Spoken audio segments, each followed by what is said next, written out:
in the UK, and Giovanni Allegretti is affiliated at the University of Coimbra in Portugal, if I'm not mistaken, or in Brazil.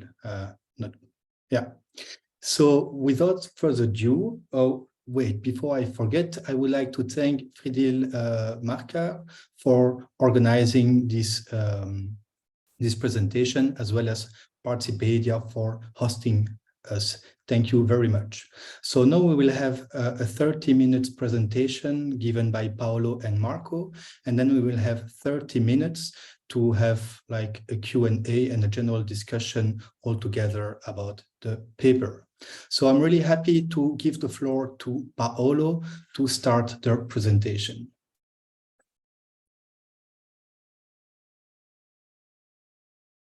Thank you. I hope you can see my screen. I'm gonna go in presenter mode.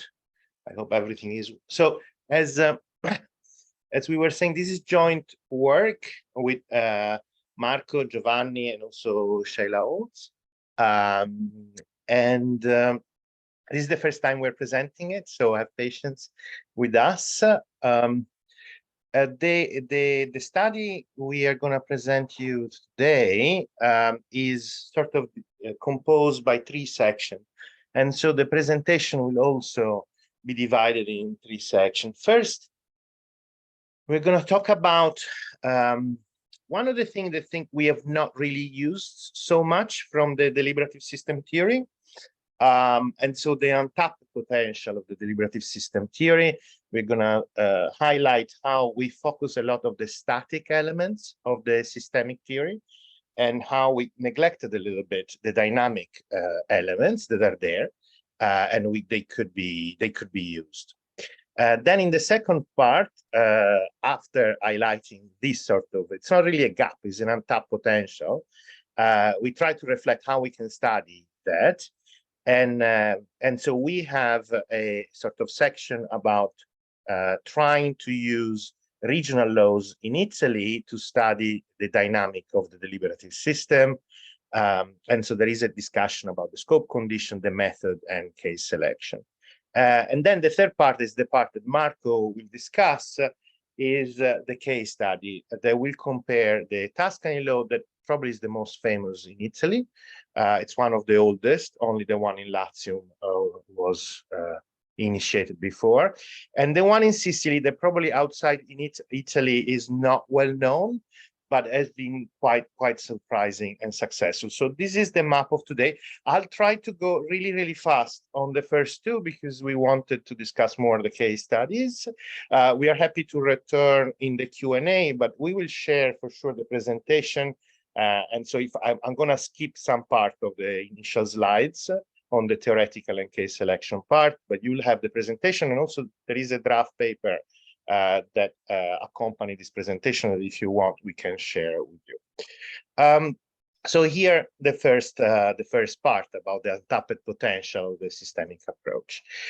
So I don't know how familiar you are. So academics in democratic theory are really familiar with the deliberative system theory because it's now probably one of the dominant theories and has achieved a lot of important sort of milestone. Probably the most important is the creation of a very strong ecumenical collaboration from diverse tradition of democratic theory, the expansion of the sort of analysis of transmission mechanisms between what we study as practical scholar like me, that study more how to implement democratic innovation and mini publics and the maxi public and representative institution. Also the expansion of the scope of analysis of a larger repertoire of intervention in the system, not just the focus on deliberative or participatory processes, but also on protest movement and other processes that traditionally were not really studied via the deliberative lens. And in my opinion, at least, it has really been very helpful also for empirical research, because the systemic approach can be understood in a very linear way, that it's really helpful when you're doing impact evaluation or you are designing experimental analysis. So these are some of the key achievement. There are way more, obviously, than these, but these are the one we highlight. The literature has also highlighted a lot of issues, right? We know that it might lead to concept stretching. There are problems in identifying the boundaries of the system, where it starts, where it ends. It's really complicated. Some critics have focused on this idea of non-deliberative acts and how they can promote the overall quality of deliberation. How that ends, where it starts, it can get really complicated. And then there is a more general sort of tension between the functionalist and interpretivist sort of interpretation of the system. This is a general issue of our entire field, in which we coexist together. In most fields, interpretivist and functionalist are in different rooms. Instead, in our conferences, we are often in the same room. It's very interesting, but also sometimes generates some confusion, because some people interpret the systemic approach in a very functionalist, sort of a neo-positivist approach, and some other in a very interpretivist approach. As I said, I'm going extremely fast. The paper has an entire chunk on these things. There have been response to these critiques. Some of those response simply abandon the supremacy of the idea of deliberation, and so the idea is that instead of talking about the deliberative system, we can talk about the democratic system, or we can switch to a problem-based approach. That's one of the ways to overcome some of this problem. Other go in the opposite direction, and really the idea is to re-strengthen the deliberative approach, maybe to narrow down our interpretation of the system. Some other people really think about, we don't talk anymore about system, but we start thinking about networks. These are some of the response to this critique. When we approached the deliberative system field, one of the issues that we found, and it's the focus on this line of research, is that in our opinion, the systemic framework has not been fully utilized, because one of the key characteristics of the research on a complex system, or system in, for example, in ecological economics, or in other fields that have been using system for the past 20 years, is that the system are used to explain dynamic concepts, right? They're used to explain not just thought, but also flows, how things change over time. And that's something that we have focused less on. It's there, it's ready to be used, but we have not been using it enough, right? So our critique, it's not a critique of the deliberative system approach, it's a critique of the fact that we have not used it enough. So for example, if you look at the original sort of manifesto, it's really talking about the division of labor of different parts of the system and how we can combine them. So it's a static description of the system, mostly, or even the problem-based design approach, right? It really focuses on the adaptation of the system to the local condition. There are some dynamic discussion, and for example, the discussion about meta-deliberation, but it's very focused on meta-deliberation. So the idea on how we should deliberate on how to change the system. So it's an adaptation of the idea of reflexivity that we have when we design our democratic innovation at the local level, at the macro level. But it's a very specific focus on a very specific dynamic. It's sort of a macro reflexivity on the entire system. And then there are some very interesting case studies that focus really on a specific issue or a policy sector. For example, Barbosa, 2018, that focus on LGBT issue and how the system sort of evolve around the LGBT issue, but there are way more. But the theory itself has not really sort of gone really deep in some of the key characteristics of the systemic approach. And in particular, what we are interested in, first of all, is how to change the system. The whole idea of democratic innovation and deepening democracy, it's based on the idea that we want to improve the democracy of the system. But then, obviously, one of the characteristics of the system is resistance to change, right? In the systemic theory, it's the idea of homeostasis, right? The fact that the system adapts to an external shock, so and it resists to try to return to its equilibrium. And combined to that, it's the exploration of feedback loop, not just the negative one. Homeostasis, it's a negative feedback loop in which you're trying to inject a change, but the system dampens the change, but also positive feedback loop, because we know that there are certain moments in which there is radical change, right? And there is reinforcing feedback loop. For example, right now we are in a moment of a wave of citizen assembly, and so you can think about that as a macro for sort of reinforcing feedback loop. And so after reading this literature, we really wanted to contribute to this, but it's not easy. Already just the static analysis of the system, as we saw to slide before, it's very difficult, it's really complicated. When you add the dynamic, you add an extra layer of complexity. And so then we had a lot of thinking about how we could sort of study these. We really narrowed down on positive and feedback and positive feedback loop and negative feedback loop. So I'm now entering the second section of the paper, and I know I went really fast on the first, but you can ask questions later or you can read the paper. So we decided to explore institutionalization as sort of one of the metric of interest and one of the sort of use case scenario in which we can observe feedback loop. And there is why, in part because there is already an established institutionalization literature that has used the systemic language. For example, the book of Lindsay Maika on Healthcare Council comparing Brazil and Colombia, or even the work of Stefan McNulty on participatory budgeting in Peru, Guatemala, and Bolivia. And so they use the language of systems. They don't use the language of deliberative system, but they talk about feedback loop, and they, in a way, we could reuse this literature to sort of develop our dependent variable and studying how a change in the deliberative system could be institutionalized. And in particular, that really offers an opportunity to narrow down the type of feedback loop we are looking at. So we are going to follow Levitsky when we're talking about institutionalization, and we are going to look at two separate aspects. One, it's the classic one that everybody has in mind. It's called behavioral routinization. We're going to call it routinization.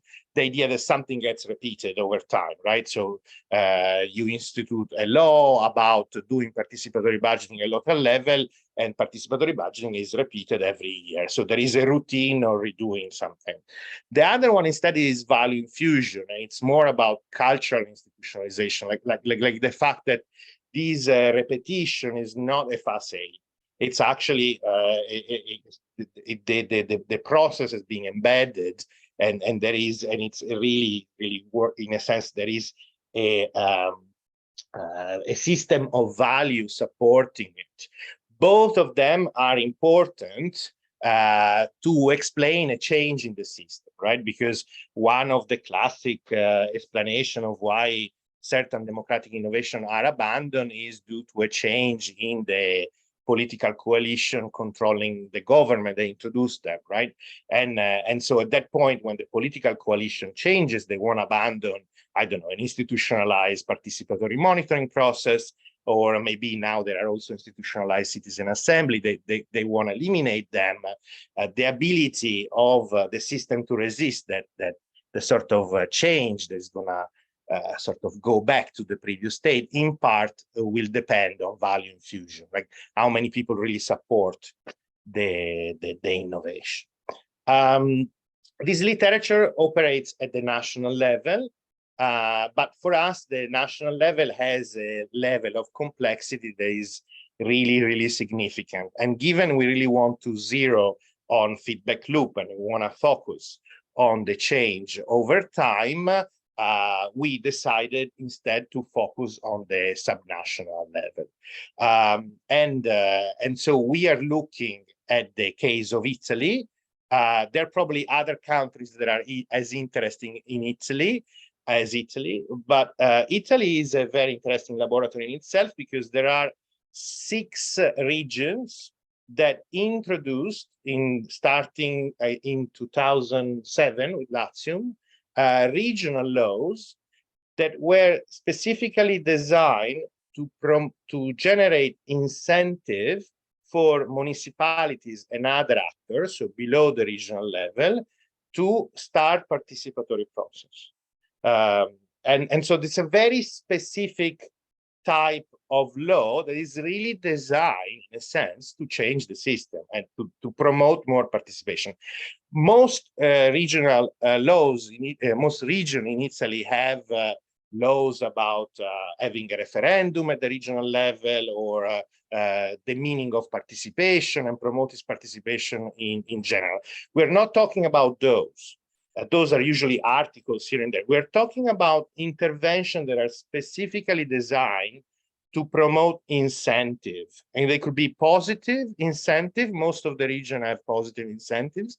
The Sicilian region has actually a negative incentive. If you don't do participation, we're going to take away money from you. And so we think there was a unique laboratory because also these laws, some of those have more than 10 years. And so it was like a very interesting place to study the evolution. So the process of institutionalization, we studied 2 levels. Sorry. We studied the process of institutionalization of the law itself at the regional level. So how much the law is being embedded in the institution in the region? Did they create offices? Did they give it more money? So that, because we are interested also in the continuity of the law institution itself at the regional level. And that's what we call the macro level of institutionalization.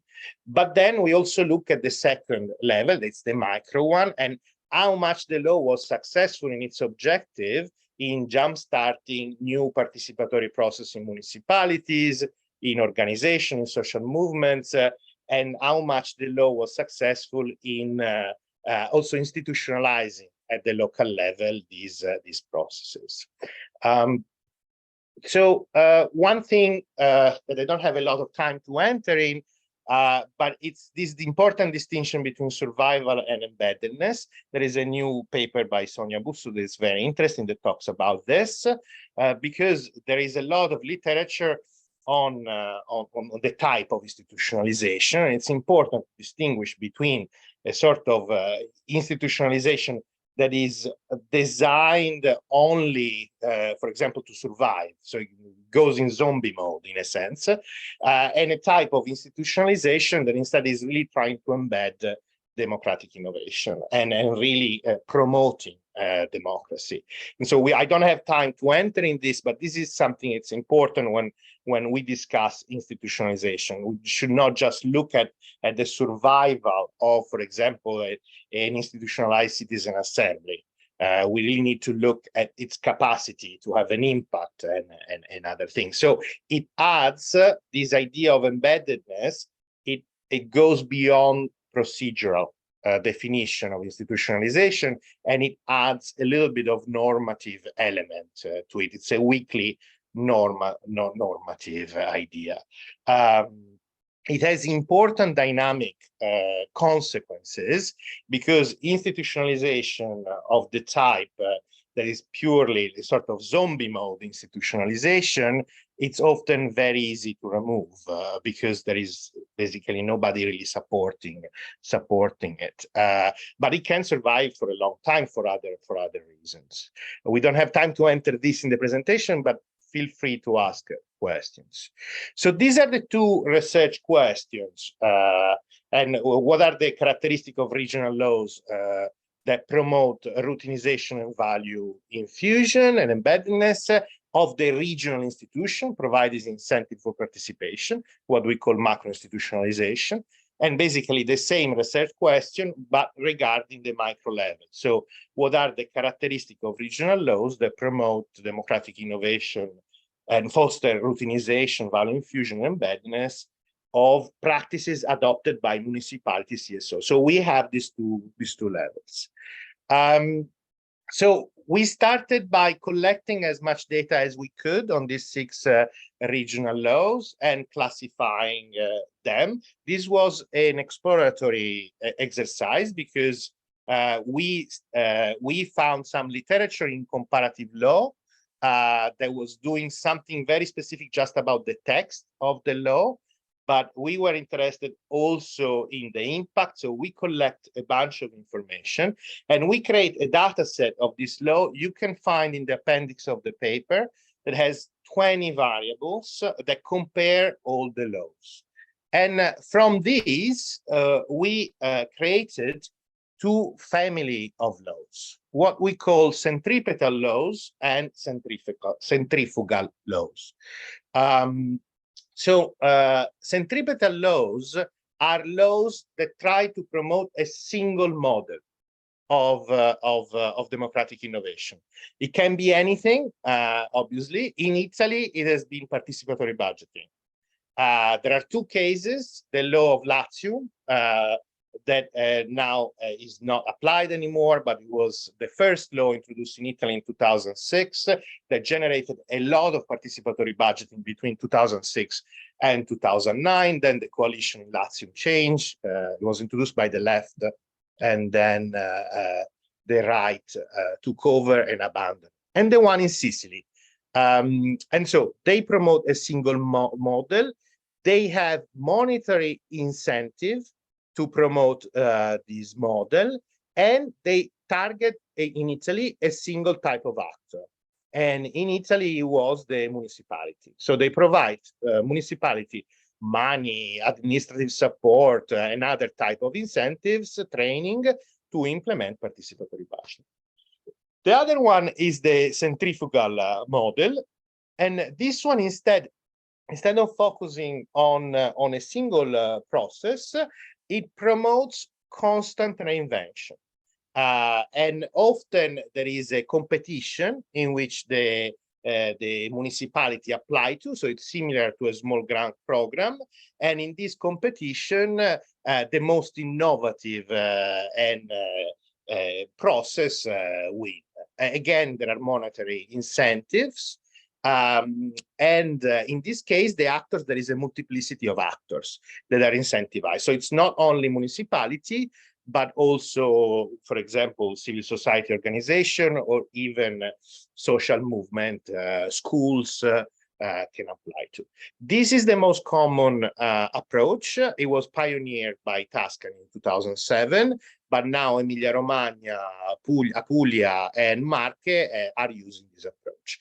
So this was our classification of the universe of laws in Italy, and for us was an intermediate step in the case selection. Because the other element, given our objective is to study feedback loop and overtime dynamics, we selected cases that have enough duration. So we chose the 2 longest cases, but they were of different type.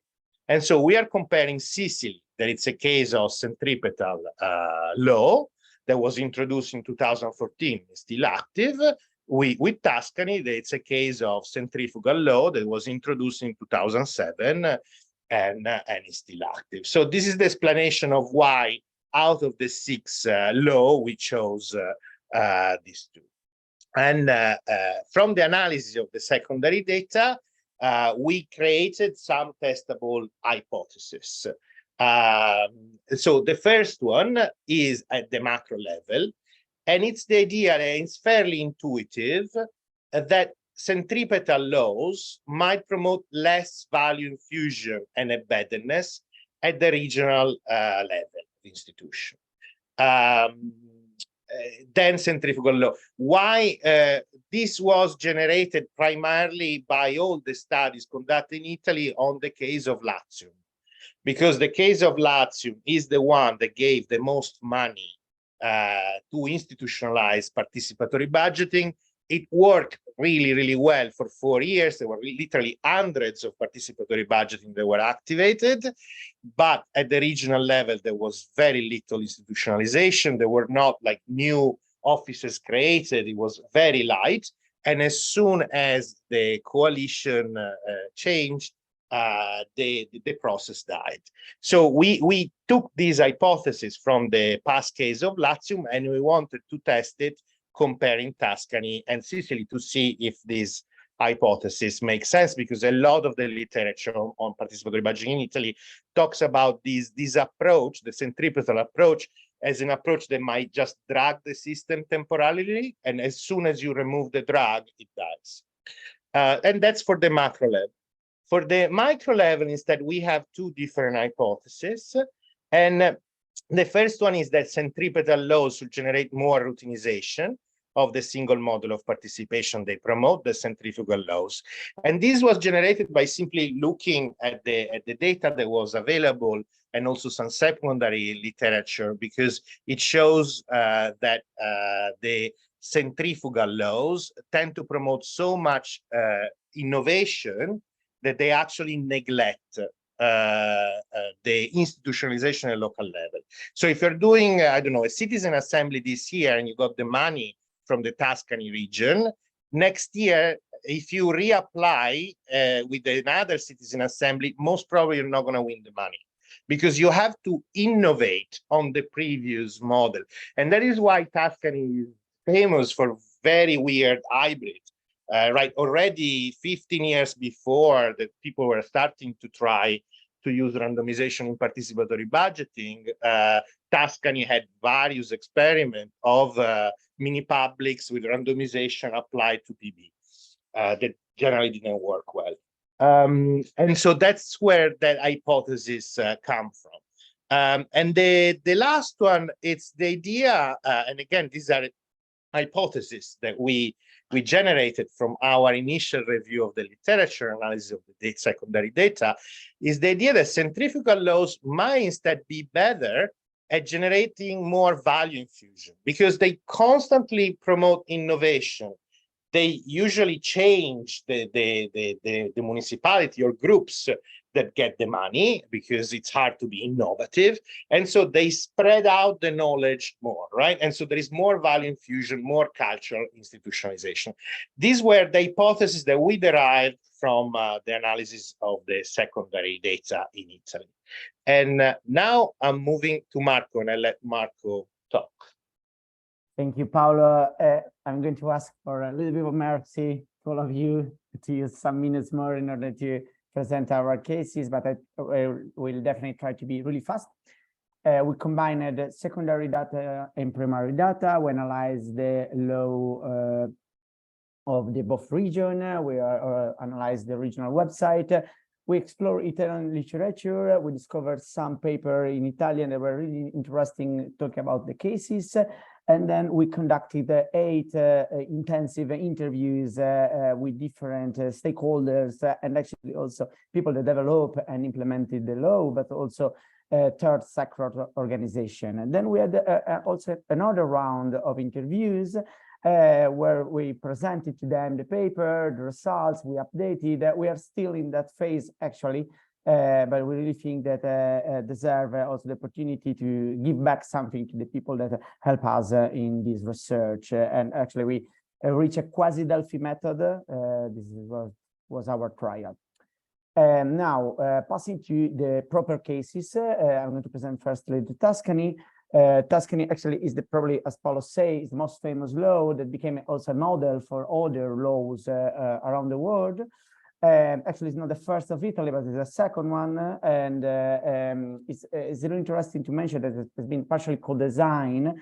At the beginning, the government of Tuscany decided to elaborate this law involving also the population, involving the citizen, also involving a randomly selected sample of citizens, and producing a sort of law crowd making a proto-example, let's say, and incorporate since the beginning into the law a co-design and monitoring system and evaluation requirement also included a sunset clause after 5 years of implementation to update and actually rebuild the law.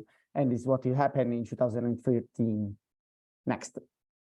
The innovation that our Tuscany law provide, not just for Italy, but somehow for a bigger community, wider community, consider also other states, and is that basically there is no emphasis on promoting participatory in budgetary decision in local institution. So there are no specific requirement or specific model of democratic innovation.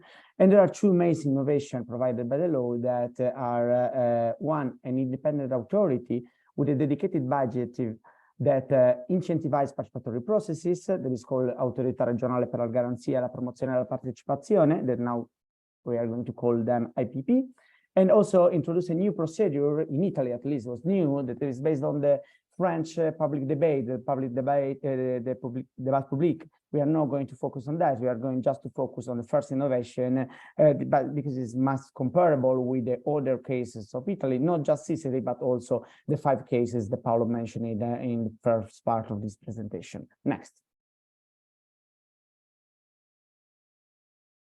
Okay, I'm going to provide you some details. The law enabled group of citizens and local institutions to propose projects that are funded by the regional authorities. The fund provide support for the organization and facilitation of the processes. So both money for the projects, but also money for design and implement them.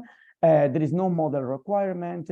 These open sufficient room for proposer to basically suggest any form of democratic innovation, and also give room for hybridization and continuous innovation of these practices.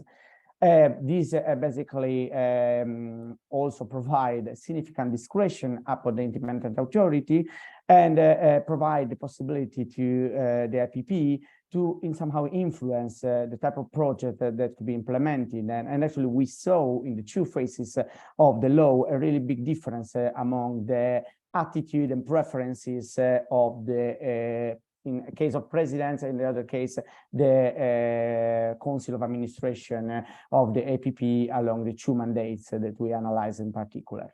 Next. The first 6 years, so basically the first mandate, has been characterized by a centripetal phase. Even if we consider Tuscany law as example of centrifugal law, according to the scheme presented by Paolo, the first years were different because basically there have been a sort of requirement of the model. There wasn't a requirement, but basically was a clear indication provided by the president oriented towards mini public leveraging random sample.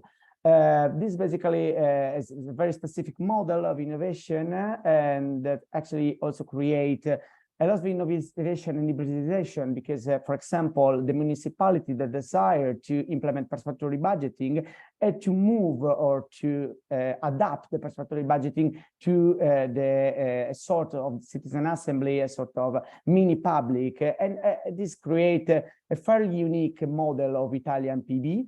That also was applied by other Italian municipalities and also abroad in some rare case, such as China. We are not sure about the fact that there is actually a sort of cross-fertilization, but we can find similar cases also in China.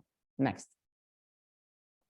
After these 6 years, basically the first mandate of the APP has been characterized by an intensification. Even if the first government of the Tuscany region basically ended the mandate just 1 year after the law has been approved and then implemented, still that government allow and enable the APP to have a lot of margins and a lot of budget, pretty interesting budget that was 700,000 euro, that is for Italy, for a single region in Italy is pretty much.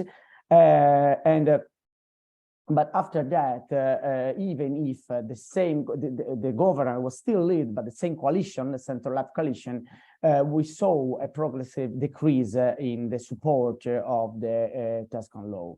There are different factors that can explain this decrease, but actually what we notice during interviews, but also analyzing the literature on the Tuscany case, it's pretty big literature. What we notice is that basically the success of the first processes, the strengthening of the institutional role in promoting the cultural participation led to an intensification of the Tuscan participatory and deliberative system. The first 5 years of the law has been under the law 69 of 2007, and as I mentioned before, in 2013, due to the sunset clause, the Parliament of Tuscany decided to approve to elaborate another laws as the law 46 that makes some changes in the law. Next, that we're going to see in the next slide. And basically, they changed from a monocratic office to a body composed by 3 members. And the new authority is not just a matter of number, but also a matter of people who lead the authority from 2013 to 2019. Opted to a different interpretation of the authority and in general term of the law. They somehow facilitated the multiplication of a variety of democratic innovation and participatory methodology, basically orienting all the participatory system of Tuscany toward experimentation. The prize they provide better competitive advantages to the project that were pushing on experimentation, changing a sort of competition to produce constant innovation in the system.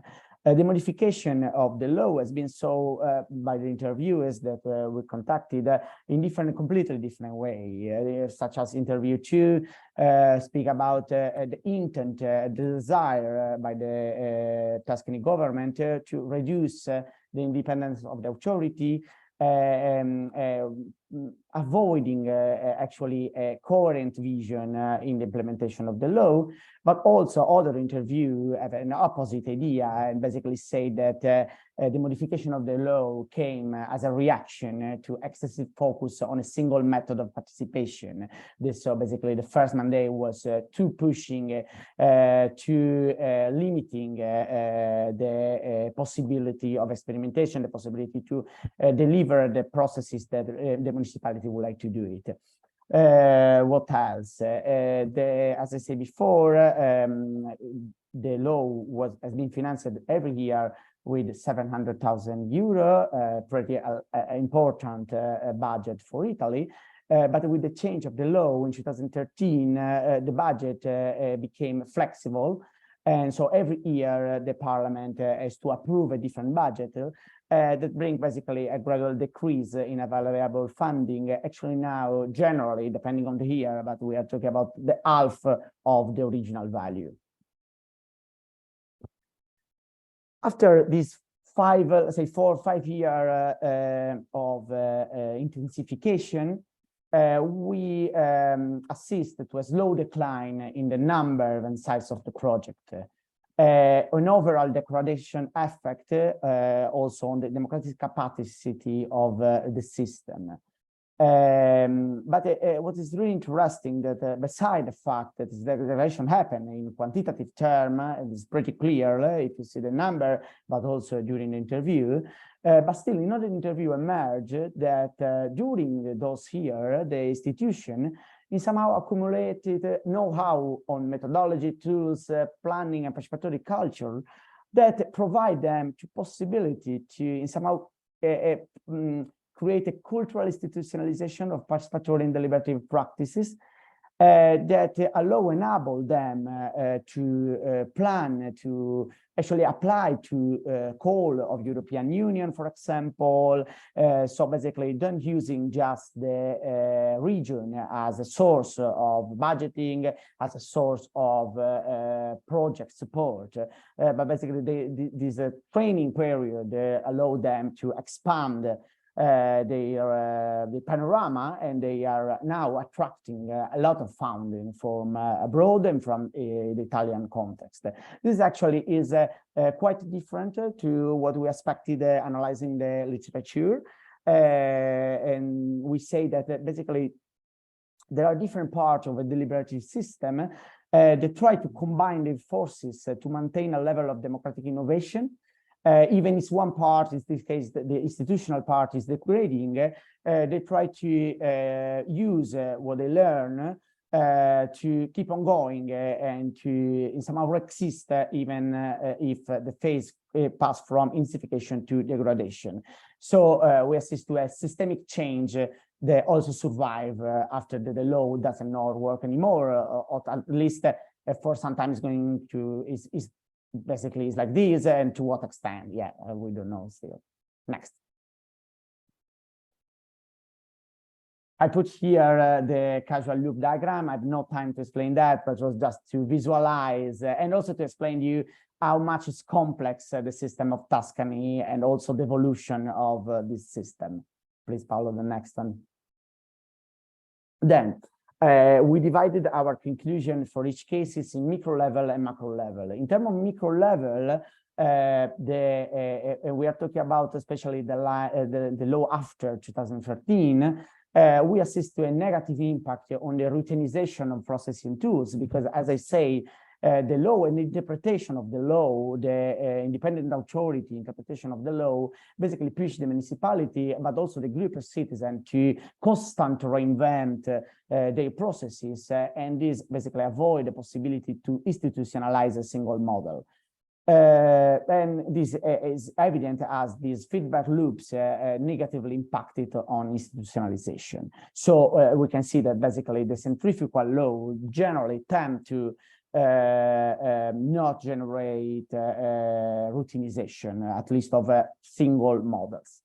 Then at the macro level, we already speak about routinization and even, sorry, even if there is a change in the models, even if there is a constant push on innovation, we still notice a routinization at the macro level because the processes continue to increase, because the Tuscany is basically since 2007 is growing and growing in terms of processes, even if they are not always depending on the region. At the moment, most of the projects are actually financed by other authorities, but still the law is, as I say, is surviving 3 electoral cycles. So there is, we can see an institutionalization of the law in somehow, because there is a I don't know, 15 years this is going on, but also it's important to mention that the 3 electoral cycles all the times is the same coalition, the center-left parties that are leading the region. So there are clear indicators of macro-organization, but also in somehow uncertain results in terms of macro value infusion and embeddedness due to the factors that I mentioned before. Next. Okay, so let's move to Sicily. We are really asking you for mercy. Marco, sorry. I'm very sorry to interrupt. Could you please conclude, because so that we have the time for the discussion? We still have 15 minutes left before the end of the event. Yeah, no, you're completely right. Just to say, I'm going to present Sicily in a really, really fast way, saying that differently from Tuscany, we have no law in Sicily. Is an article in the financial law sponsored by and actually elaborated by 5 Star Movement in 2014 in Sicily, asking for allocated the 2% of the annual regional transfer to processes, or better, to project of common interest through form of participatory democracy. So they invented this new model without financing, without putting extra money, but just asking to the municipality to destinate the supercent to a project decided through form of participatory democracy. So without financing actually the processes, but just asking to spend the money in that way. There is no ad hoc authority. The money basically is provided to the municipality, but if the municipality doesn't spend them, the region government take back the money to the municipality and redistribute it to the other one. Paolo, let's go basically, I have no time to do that. Just few, let's pass to the next one, Paolo. And so basically just to say that it's clearly there is life cycle in the participatory system supported by participatory laws. There are moments of intensification, moment of degradation. We saw something like an 8-year cycle. After 8 years, there is a change in this moment. What is important for us is to say that maybe it's not possible to stop it, the degradation, also to avoid the phase of degradation. What is important is basically to accumulate know-how, to accumulate skills, knowledge during the moment of intensification in order to use them in moment of degradation and try to switch the wave as much faster as possible. Thank you, and really sorry we got long, but the paper is extremely complex and we really would like to ask you mercy, but also to listen your feedback. Thank you. Thank you very much for your presentation, Marco and Paolo. And I'm well aware that it's always very difficult to give like a presentation and respect the time when it's like still a work in progress. So we still have 13 minutes to discuss the presentation. So if you have any questions, you can either raise your hand or you can write the question in the chat.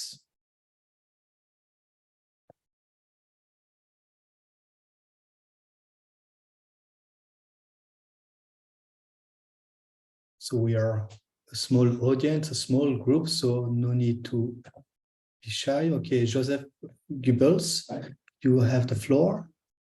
Hi, yeah, thanks very much. It was a very interesting presentation. I had to step away for a second in the middle, so I hope I'm not asking something that you already covered, but you mentioned the 5-star movement very briefly at the end. Did you cover much about their Rousseau intra-party platform during your survey, or was there, because I know that kind of had like a scandalous sort of blow up controversy around it. Did that create kind of any aversion to doing more processes like that in any of these communities, or was there any, like, did that kind of color people's perception of these participatory processes at all? And then did you actually directly study it as well? So actually one of the hypotheses Marco didn't have the time to show, but like some of the studies that have been done on Brazil talk about competitive institution building as a frame to explain the diffusion of participatory budgeting. And so they talk about the worker parties introducing participatory budgeting to obtain competitive advantages. So one of our sort of prior hypotheses was that the 5-star movement was introducing these law without any support, because all the other law give you money to support the construction of a participatory process. The Sicilian one doesn't give you any money, but you have to do it. Otherwise, they take you away the transfers, right? So to us, it looked like the perfect competitive institution building.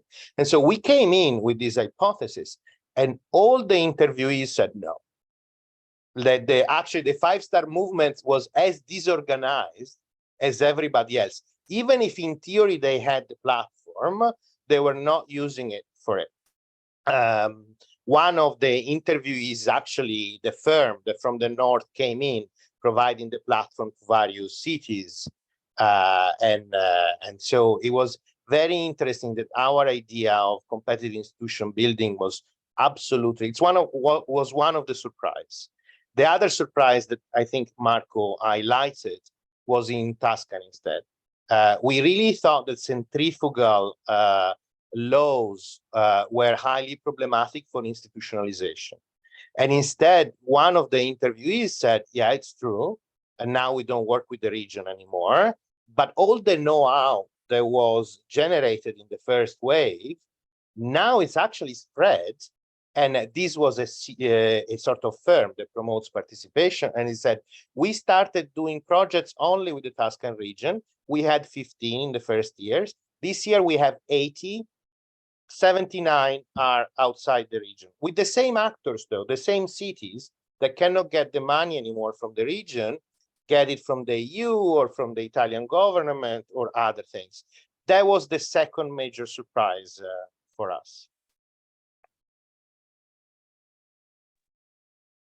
Thank you, Paolo. So we have 2 questions in the chat.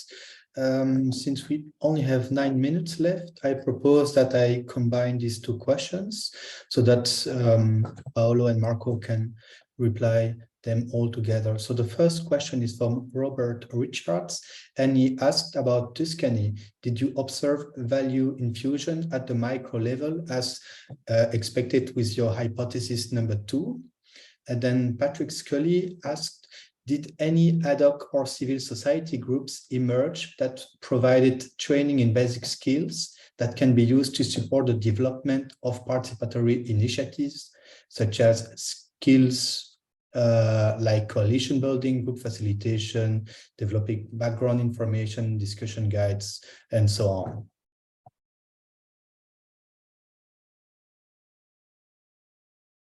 Marco, do you want to answer? Not I can answer. I can complement you, Paolo. I think it's better because it's much more related to your part. Okay, so with respect the value infusion, yes, at the local level, that's what we detected. Again, our way of detection was the interview, right? Because it's actually really hard to detect these things. So our elite interviewees, I stress the word elite because we have all the president of the Tuscan authority, the people that wrote the law. It took a long time to track them down. So even if there are only 8 interviews, these people are ultra experts of the topic, and they describe significant value infusion, right? And so this transfer of the knowledge generated from one process to another, and it makes sense. It's a constant. They push you to constantly reinvent and change, a little bit to the point of being absurd, right? That you have to do weird stuff to get the money, but it makes sense that it spreads more the value. Patrick, yes, that's actually how the sort of industry of charities supporting participation was subsidized in each region.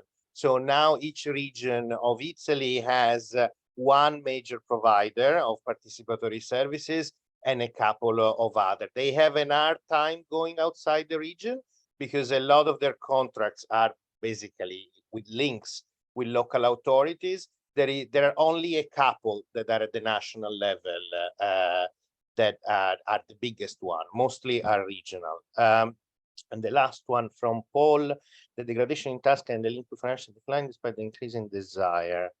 I wonder what was the specific budget debate. So the huge financial crisis hit Italy with a little bit of delay. So the 2008 crisis arrived in Italy actually in 2010, 2011, and yes, the budget became one of the main discussion as everywhere else in the world, and there was the way to really reduce the ability of this law to promote change. But interviewee 2 also sent us a very interesting signal of the switch from a single president to 3 people. He said it's not just about the money. The fact that you now have 3 people, and in Italy, one is the expression of the left, one the center, and one of the right, because that's the way people are being chosen, even if they were all technical and they were all expert, it really decreases the independence of the authority. Before, for better or for good things or for bad things, the president was really autonomous. he really wanted to do mini-public, everybody did mini-public. With the switch to 3 people, everybody also did a little bit of things. So there were these were other little surprise for us, right? It's true that the law is very important, but even if it was a centrifugal law, the fact that you had a single president at the beginning, it actually switched and it became centripetal for 6 years. Paolo, no, I would like just to stress, as you did it, the fact that basically it's not just economical reason. A particular one on the interview mentioned that it actually is a political choice to reduce the budget and also to change the law as Paolo described. So it's not just a matter of money, but also it's a matter of philosophy within the Italian left. There is one part that is much more participatory and the other one that is much more centralist. And basically the president, the change also represent these two philosophies. So the second president actually governed for 2 mandates on a row was much more centralist. And so probably also that can explain jointly with the reduction. This is the president of the region, not of the authority. Yeah. Marco is talking about the president. Sorry, the government of the region, yes. The last question, actually, go ahead. We didn't track the impact on the regional government. It would need us a different research strategy, right? And for example, I did that work in Brazil, studying the impact of participatory budgeting on the re-election of the mayor. But in this case, our dependent variable is really those we discussed from LIPS, like value infusion and routinization. So we were not looking at the other direction. We were looking at how changes in the government were potentially affecting the institutionalization at the low, at the macro level, or at the micro level. So we didn't look at that. My hunch is that these laws for the macro level, so you're talking about regional governor, too marginal. There is not enough money to do any change. Like this region have billions of euros, right? The big game in Italy is health. It's where all the money goes, right? You can actually predict who's going to be the next president of the region, looking who in this turn is the one controlling the healthcare office, right? It's where all the money goes, and so this thing is like really breadcrumbs compared to the budget of health or in Tuscany or in other regions. So I would not expect any major impact at the macro level. At the micro level, there might be something, right? Because there it's different. Some cities got the money finally to organize some very innovative participatory process. They didn't have the money to. That's usually often used by political entrepreneurs to signal their difference, possibly to build their own local career. And so there might be something at the local level, but the amount of data required to do the study, it's highly significant. Usually it's only Brazil that allows you to do that because they have incredible data set. But I've seen something on Spain recently and on Poland. So if you're interested in the impact on the adoption of municipal democratic innovation on political competition at the local level, there are papers on Spain, Poland, and Brazil. What is interesting, and I couldn't mention because basically the time was completely over, is the fact that in Sicily, we have a change of government from the left to the right. And so we are extremely curious to see what is going to happen. Actually, now they are still keep on going with that, with the same basically rules, the same article in the financial law. But actually, just a few months ago in Sicily, they had the general election also related to municipalities, and most of the municipality change and go to the right. And so in this case, with both right in the municipality and right as a regional government, me and Paolo would like to see what is going on, if they are going to keep it or not. Thank you very much, Marco and Paolo. So it's 5 p.m. at least here in Brussels. So it is time to conclude this presentation. If you want to ask like follow-up questions, don't hesitate to stick around right after my conclusion. I would like to thank Paolo, Marco, and the two co-authors for this very interesting paper. It's really nice to have some new research on cases that are not often discussed in the literature. I mean, Italy, we often hear, especially here, about Belgium, but so it's very interesting. I'm looking forward to see the next steps of that research project. I would like also to thank everyone for their participation in this online conference, and I look forward to seeing you again next time. Thank you. Have a great day, everyone. Thank you. Many, many thank you.